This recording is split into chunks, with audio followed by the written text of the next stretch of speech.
Welcome to GCNTech. Today we're doing a deep dive on the Giant MCR. We've just been out riding it actually, and that particular bike belongs to Stuart Moss, who joins me here today. But not only does he own that particular bike, he's also got a really interesting story about how the Giant MCR came to be, because he was involved in a design project as an undergraduate at university, which has led on to that and other bikes. It's pretty cool. So thanks for joining us, Stuart. Thanks for letting us ride your bike today. No problem. Did it look all right when we were riding it?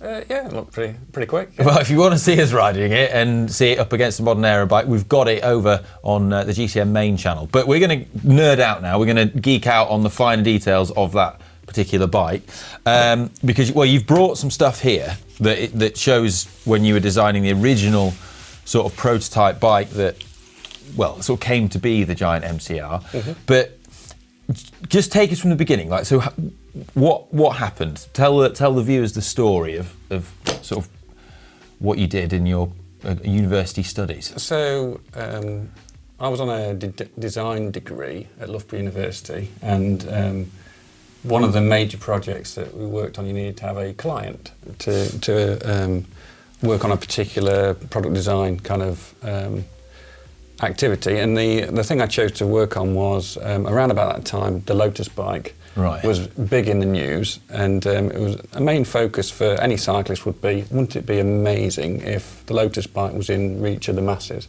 Well, it's like prohibitively expensive, wasn't it? Oh, hugely expensive. Nobody could afford one, but everyone would have lusted after one. A bit like the sort of, the Ferrari photos on the wall. The cyclist would have a Lotus bike on the wall. And so I set about trying to make a version of the Lotus bike a more accessible thing that everybody else could ride. So the client that I got for it was Mike Burrows, and we worked on trying to make something that was fashioned out of a different material, so it wasn't carbon fibre, but it would be accessible to anybody to use. So Mike Burrows, for those that are unfamiliar, a lot of the GCNTech audience will know who Mike Burrows is, but the legendary bike designer behind the Lotus bike and many other iconic designs, including like Giant TCR as well. Yeah. We've got a GCN Plus film all about him. But so he was your client, and you were coming up with this bike that was aiming to be a cost-effective Lotus. Yeah, so I suppose the thing was, if you think of it from a student point of view, these things were so out of reach, there needed to be some kind of different approach to be able to make it accessible to everybody. And he was kind of really behind that as an ideal. So he sort of entertained the idea of being the client for it, and it ended up being something that was branded up for Giant, and I think he ultimately shared with Giant. So this is the bike, the original sort of concept you've got here. Yeah. It's quite a bit different from the MCR, but so the MCR that you've got that we've been riding today, how did you come to have that in your possession? So this was designed in sort of 1995, so right sort of at the turn of design being done on the computer. So a lot of this was done by hand and sketched, that sort of thing. And so the original idea was to make this thing a flat-barred bike and to integrate all of the drivetrain into the chainstay. Like you've got on the original picture, you've got grip shift. A grip shifter, yeah. And to make it as simple as possible, so anybody, when we said for the masses, we didn't mean the masses of like the enthusiast cyclists, we meant everybody. So the Lotus bike was a single-sided design, which is great for the masses from the point of view of if you get a flat tyre, you don't need to actually remove the wheel, you can pull the tyre off from one side because it's only a single-sided design. And so that's what we wanted to do. So hiding the things like the drivetrain inside the frame and hiding the brakes inside the hubs also meant minimal maintenance as well. So in theory, taking away all the things that predominantly... So let me, because I think a lot of people are going to look at it and go, oh, it's like meant to be Aero and stuff. But the monocoque design of the frame shapes, the principle behind that was not necessarily Aero. No. It was to take some of the benefits of the Lotus bike and that approach, a different kind of, not the standard diamond frame set. Yeah. Do it in a different way, and that would lead to lots of other benefits. I think when it was shown to to Giant, they kind of thought, well, there's probably not a massive market for this, but there's something in the shape Right. that they liked. And so the bike that we took out today, which came out several years later, probably 18 months, 2 years later, was more conventional. And so it took conventional wheels, conventional brakes, all those sorts of things, which would have massively increased the cost to do what we'd planned. So it was kind of one of those chicken and the egg situations, that to go that integrated like that, you'd have to secure the market. But would you secure the market before you can get those economies of scale sort of thing? So hey, it was up to Mike. He took it on, not me. So we got where we got to. Yeah, it's intriguing to see that, like, well, your approach wasn't all out aero and performance, and you've done away with the top tube. Like, what was the thinking with getting away with the top tube if it wasn't for aero? So the thinking was, for it to be for the masses, it needed to not be. I mean, cycling was predominantly a male sport. It's much more different nowadays, but at the time... It still is, like, dominated by males. Yeah, but main reason that the bike was missing the top tube was the step over height for female to, it was recognised as sexist or not, as you may think of in the past. That was the design of a female bike. And so, a bit like a Boris bike, if you've seen a Boris bike, to quickly get on and off them, we took the top tube off, because this manufacturing technique would allow you to do that. Yeah. It's intriguing also, like the internal drivetrain. Again, that's something that you think, in the minds of someone like Mike Burrows, he'd be like, oh, if I could internalise the drivetrain and have a fairing over it, that would be great for aerodynamic. Yeah. But you were coming at it from, I want to seal it so that it's protected from the elements. Yes, exactly. So if it was if it was completely protected, you would find that it'd be zero maintenance effectively. You've got a close up of the drivetrain here. Like, it's pretty intriguing going like with this setup. You can see you got with like the Suntour mech. Was that like a special mech designed for that kind of? It was a thing system that Suntour made that never really took off, and we managed to get hold of it to say, look, the tooling exists for this thing already. It would allow us to move, to actually make that chainstay not significantly bigger, to take if you think of all the movement of a traditional derailleur that's mounted in line with the wheel, if you take it forward of the cassette, you can actually make that a lot smaller. So we wanted to try and keep it as sort of simple as possible, but actually still working with a traditional grip shifter. So you've put on on this bike, you've put on like Giant logos on it. Yeah. And then there's the sort of controversy of you like curving the logo, because they were always like adamant that it should be straight, right? Yeah. So to do that at the time, to actually manipulate the logo was quite difficult, because computers were only sort of recently becoming a thing. We're talking Windows 95 era. The graphics were particularly difficult to generate. So to modify the Giant logo was done literally by painstakingly moving each of the points to make it curve with the down tube that followed the shape, which actually, as you see on the MCR that we rode today, actually has got the same sort of curved Giant logo, which I don't think you see on any other Giant bike. No. It's the only time it's been done. And you kind of see the provenance there from the original design to how it connects to this. So why was it a Giant?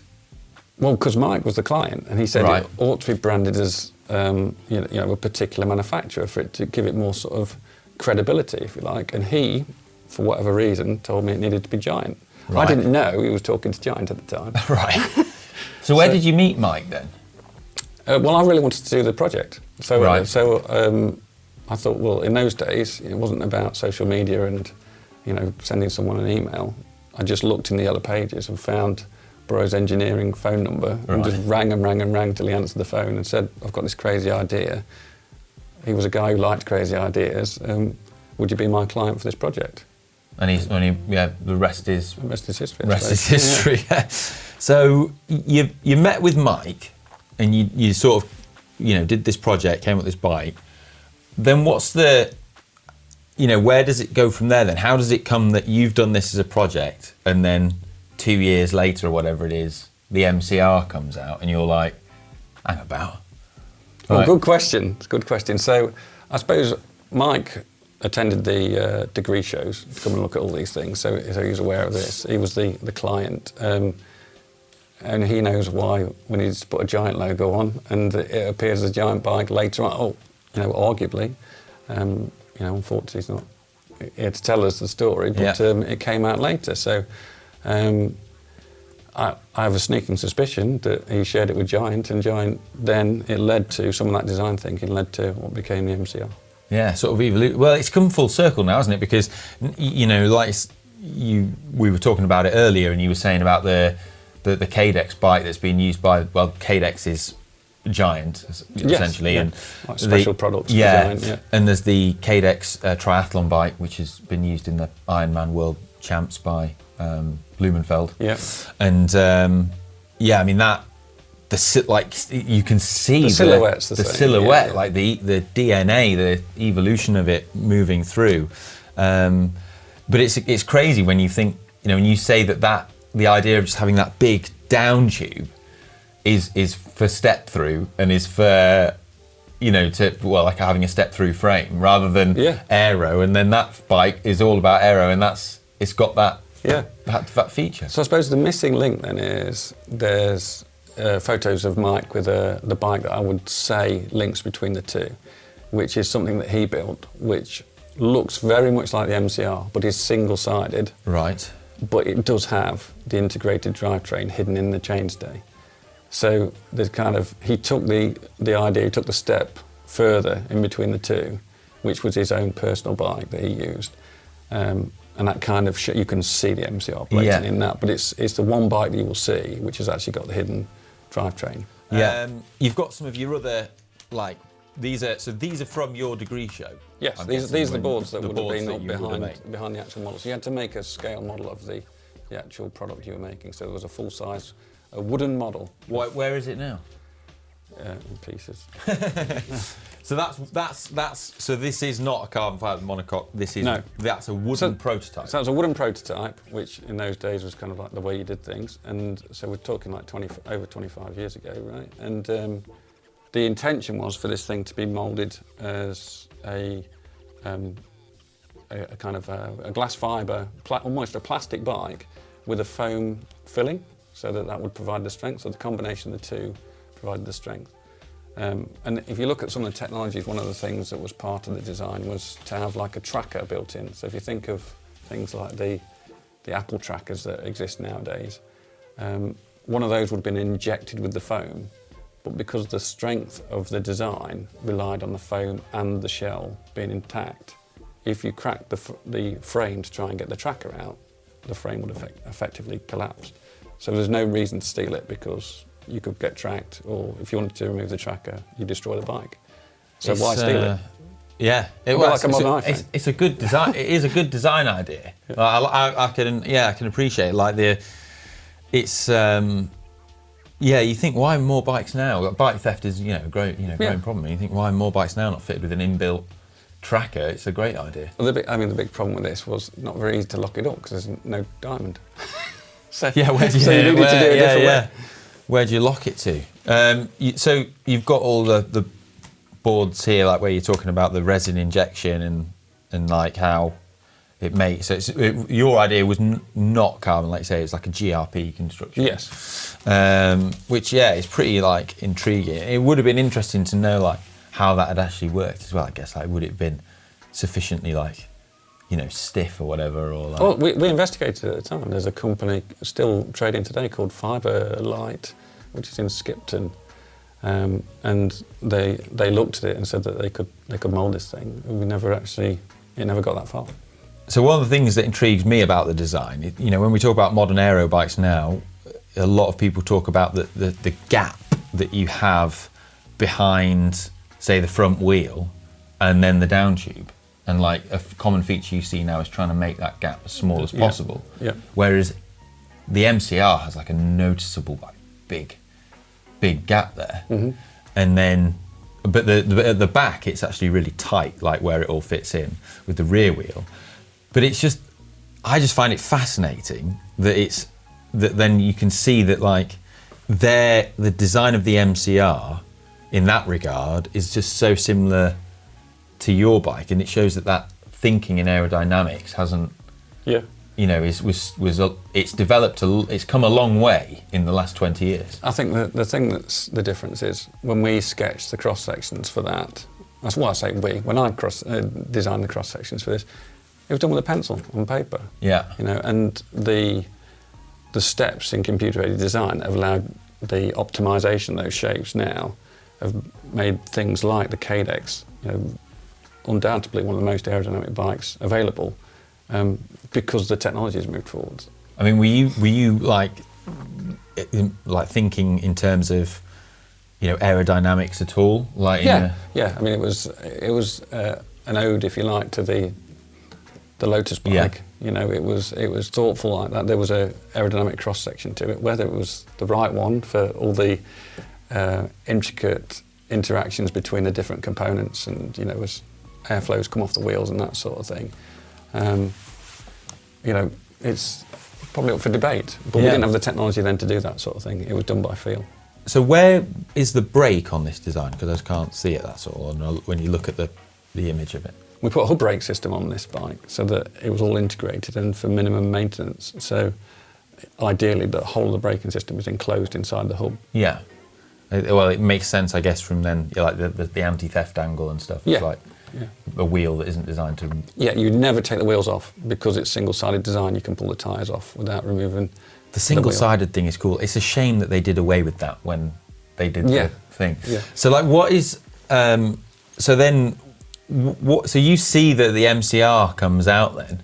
What are you doing at that point? Like, what are you thinking? Yeah, so I'd finished university, moved on and got a job. And so at that point I was kind of nothing to do with it. I felt a little bit, I suppose, proud in one sense, because you can kind of see some of your work in there, and maybe a bit disappointed not to have been included in it. Yeah. But, I mean, did you ever speak to like Mike Burrows again? No, never. We never crossed paths again. I mean, it was kind of one of those things that, even until we spoke about it recently, I made a comment on one of the videos. Yeah. I hadn't really thought about it that much. It would be one of those things, you move on to do the next thing in your life, you don't look back. So what did you do then after university and stuff? So I went on to work for Rolls-Royce in aerospace. And you still work for Rolls-Royce now? Still work for Rolls-Royce now, yeah. So, yeah. There you go. Not designing bikes. Not designing bikes, no. But I suppose the thing was, when the MCR eventually came out and it was accessible, the thing that we set out to achieve, which was making the Lotus bike accessible to others, I ended up getting my MCR. Yeah. So mission accomplished. Well, yeah, and in a way, the MCR was a more accessible Lotus bike because it was sold at a much more affordable price. At the time, so we put it in the main GCN video, but it's like £2,000 at the time for an MCR, which is, well, it's compared to what modern day superbikes cost. I think it'd be less than £4,000 today, which is quite mission cheap. accomplished. I'd say. Mission accomplished. Yeah, nice. Well, I mean, thanks so much, Stuart, for coming down and sharing this stuff, and also just commenting on the video and in the first place, and like telling us the story and stuff, bringing the MCR down so we could actually ride it. It's it's a fantastic story, and it's really cool to see that, like, well, I mean, like no one else is going to sort of know about this, I guess. So it's really, really cool to see. And I was surprised when I looked in the loft; I'd still got all of this stuff. To show you. Yeah, it's great. And well, maybe you can inspire the next generation of bike designers to go and do product design and work on some bike design. Who knows? He might be the next Giant MCR designer. Well, anyway, if you enjoyed this video, then please give it a thumbs up and subscribe. And if you've got a cool bike or a cool story to tell about a bike, comment down below, because you can be here like Stuart. It'd be great. Right. You can say bye now if you want. Bye now if you want.